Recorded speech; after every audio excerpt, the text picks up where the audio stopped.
Hi everybody, welcome back to T's Book Nook. And today we're going to be reviewing The First Family, which is the Drew Collins book 2 by Granger. So, book overview.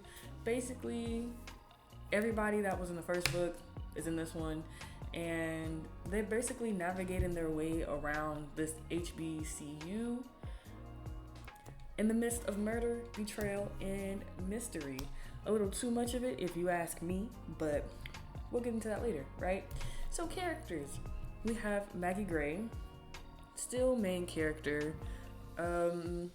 It's confirmed that she is the first family and that she's a vampire, but nobody knows her role in the family.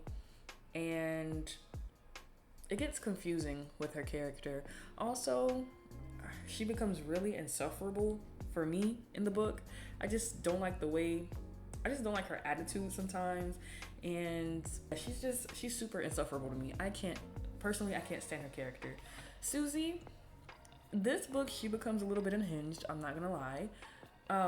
She was sleeping with the teacher, he didn't really want to fuck with her for real, so she went a little crazy, and she basically ran him off the campus. We find out that the four little girls from the last book were his daughters, but nothing really comes of it. Like I said, we'll get into it later. But yeah, Susie, it's confirmed that she's a witch and also possibly a succubus. I think I'm saying that right. But yeah, I like her character a little bit more now that she's shown some personality outside of the fluffy, oh, I'm a dumb girl vibe. So I really like that. Asha, just like Maggie, super insufferable to me. I cannot stand her character. She's headstrong and she fights for her people, which I really appreciate. But sometimes it's just like, girl, give it a rest.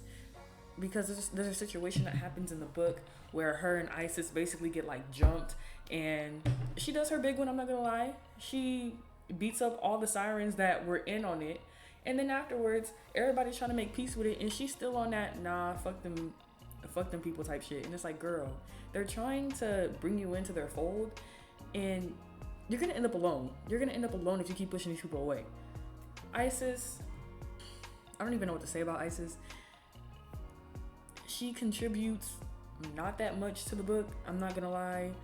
The only thing I really can remember about her character is that she fucked Quan when he got turned back into a human.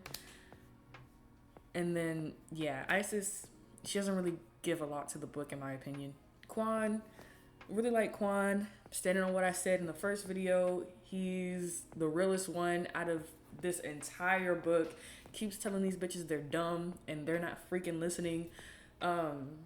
He has a thing for Isis, but he doesn't want to get with her just yet because I guess he wants to experience what he didn't get to while he was the cat, which is completely understandable. And I just don't like how everybody in their little group is literally trying to force them together. Y'all too old for this. Y'all are in college and y'all are in late 20s, some 30s possibly. It's very high school, and it's a little immature. It's a little immature for my taste. Namir, I'm kind of getting to like his character a little bit more. He's grown some balls. He's admitted to his feelings for Maggie, and he doesn't really care what his family says, or at least that's how he is towards the end of the book. Yeah, there's not really a lot to say about Namir. He's needed, but at the same time, he's not. I think we could have done without him just a little bit. He's just there for the love interest, right? Ty, I don't like Ty. He's such a hypocrite. If you read the book, you would know, right? Ty is the alpha of their pack, and their pack is like super strict. They're very patriarchal, and everything is the man's way, right? And they don't really like all that liberal stuff. So Ty, he's a part of the LGBTQ community, and he's keeping it hidden because he's the alpha, and they're already questioning his ability to lead. So he doesn't want to give them anything else to question him on, right? Which is completely understandable. But my thing is, when his sister is found dating or being married to a vampire, they tie her up and basically drag her through the streets by her legs.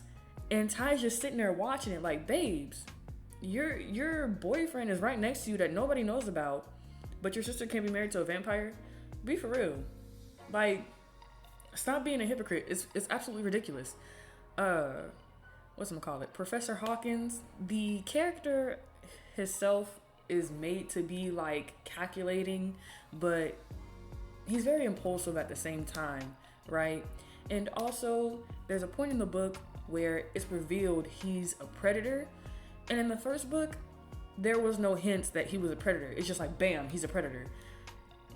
And I don't really like how that development went. I wish there would have been some hints that we'd be like, oh, this could have possibly happened, this, that, and the third. Because why are we finding out halfway through the second book that he was touching on your sister when she was 14? It doesn't make any sense to me. But hey, it is what it is. Maze, she's married to a vampire, which is like Maggie's cousin or whatever, but she's keeping it a secret from her family.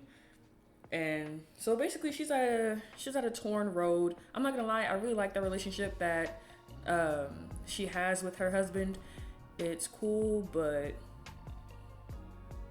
I mean, it doesn't really play that big of a role in the book per se.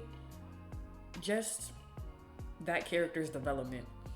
Gene, still the gay abusive pimp, Susie's dad. We don't really see a lot of him in the book, but the parts that we do see, I think he could be a little insightful, and not only in his words, but also in his actions. Like, for example, when him and Susie are having an argument, and she tries to play victim like she did literally with the professor, Gene was like, girl, I can play that little game too. Like, don't fucking play me. And so it basically brings her back down to earth and kind of humbles her a bit. So I think that's why he's hard on her, because if he's not, then she'll walk all over him like she would do any other man who isn't privy to her little games. So I think he's valuable in that aspect. Solo, yeah, he plays a big part in Aisha's storyline, but not really the book as a whole. Clementine, again, just there to be there. She's a filler character. I don't like her character. She's here for no reason. We could really do without her. Bellamy is Maggie's brother. It's revealed in the book, and he grew up opposite of her, and because of that, he has this interest in her and also this blooming hope that maybe he could be like her as well, which is human. And then, yeah, the rest of the characters, blah, blah, blah, blah, blah. That white marking that everybody in the first family has, it's not a sign that they're from the goddess Gaia. It is a sign of incest, because they're trying to keep their bloodline pure. And that's why they have all those white markings. And yeah, we also get to see that some of the characters participate in incest. She doesn't put it in the book, but it's highly hinted at that Bellamy, one of his cousins, was hooking up, which is disgusting to me, but the book is the book is the book. And then the plot points. There's a lot going on throughout the book. Some of the very important events tend to be skipped over, and she focuses on other plot lines or other storylines in the book, which I really didn't enjoy. For example, the whole Professor Akeem and his 4 little girls that died. I want to know more about them. How did they die? Why did they die? What is this curse that was mentioned in the first book that's suddenly up in the air right now, you know? Also, Hillary's death. For her to have been in their friend group for majority of the first book, it just seems like they're not really focused on trying to catch her killer, other than Susie. And they try to gaslight Susie into thinking she's crazy because she's trying to solve Hillary's murder, but it's like, babes, she was our friend and she was murdered, and they try to frame Maggie. Why are y'all not trying your hardest to see who it was? And I didn't like that at all. Like, they would go about their days and be like, oh, Hillary. Well, I'm over it. Go about their days. Oh, Hillary. I'm over it. It wasn't, I didn't really enjoy that. There's very little character development in the main characters. I don't think there's gonna be any character development with Asha. She's hot headed and she is who she is, and it's hard to read sometimes because it's like they're trying to give you these chances and you're just kicking dirt up in their faces.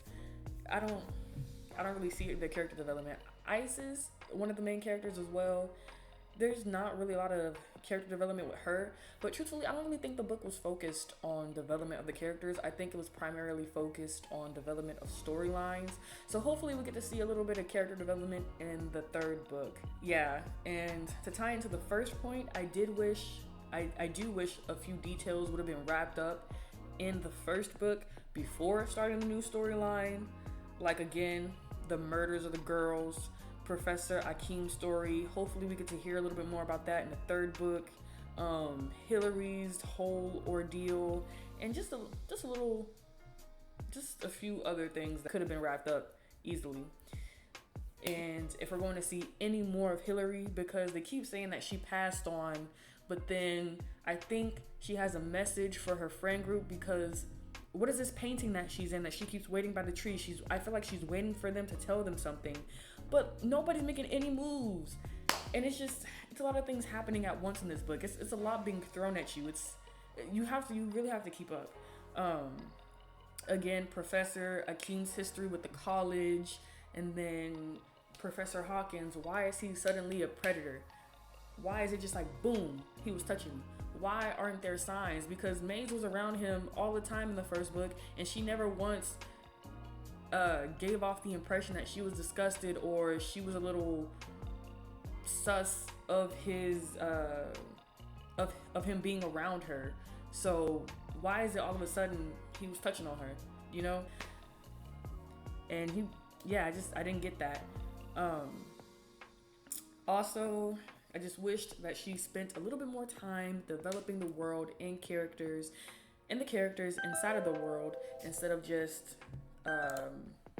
throwing situation after situation after situation and not really wrapping it up, just having it there and then moving on to the next storyline, kind of. Also, I kind of hated how she revealed the loose ends in the first book, because towards the end of the book we are introduced to Celeste, which I'm pretty sure is like a seer or something. She writes a book that's basically everything that's going on at the HBCU right now in this moment, and through her little explanation we figure out who killed Hillary, why they killed Hillary, which isn't really surprising itself, but the writing of how it's revealed, I'm not gonna lie, just feels a little lazy. I wish it could have been revealed in a different way, so like it could have been like, oh my gosh moment, instead of like, damn, you just gonna tell me everything in my face like this. But yeah, so all that being said, I gave it an overall ranking of 7 out of 10. It was a really great book. I really enjoyed it. I'll probably reread it here in like a year or so when the third book comes out, whenever that is. So excited to read that one. But yeah, I just wish that she would have focused a little bit more on certain storylines and wrapped up a few more storylines before throwing more situations at us. I also wished that there was a little bit of more character development with the main characters and things like that. And that's pretty much everything that I wanted to say. So thank you for tuning in to my book review. I hope you guys enjoyed, and I will see you in the next one. Bye!